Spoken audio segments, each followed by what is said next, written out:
बिस्मिल्लाहिर्रहमानिर्रहीम। लोगों का खुश दिली से ज़कात अदा न करना भी अलामात क़यामत में से एक अलामत है।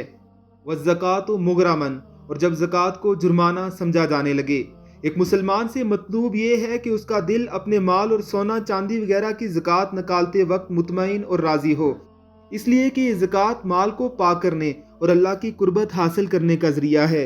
ये कोई टैक्स या जुर्माना नहीं है, लेकिन आखिरी ज़माने में माल की शदीद हवस और बुखल लोगों के दिलों में जमा होगा। बाज़ मालदार अशखास ज़कात देते वक्त ये ख्याल करेंगे कि ये कोई जुर्माना टैक्स है जो उनसे ज़बरदस्ती वसूल किया जा रहा है। ऐसा शख्स उसकी अदायगी तो करेगा मगर बोझल दिल के साथ। यही वजह है कि उसे नेक नीयत न होने की बिना पर कोई सवाब नहीं मिलेगा। यह अलामत हमारे माशरे में इस तरह से पूरी हो चुकी है। जिन लोगों पर ज़कात फ़र्ज है वो पूरी कोशिश करते हैं कि किसी तरह से कोई तावील या कोई बहाना ऐसा मिल जाए कि वो ज़कात अदा न करें। माल की हवस उन्हें ये 2.5% देने से भी मना करती है।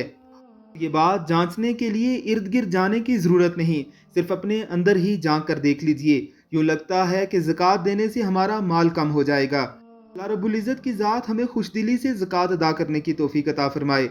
अलामात क़यामत के इस सिलसिले को सुनने के लिए हमारे चैनल को सब्सक्राइब कीजिए और बेल आइकन पर क्लिक कीजिए ताकि हमारी वीडियोज़ आपको बर वक्त मिलती रहें।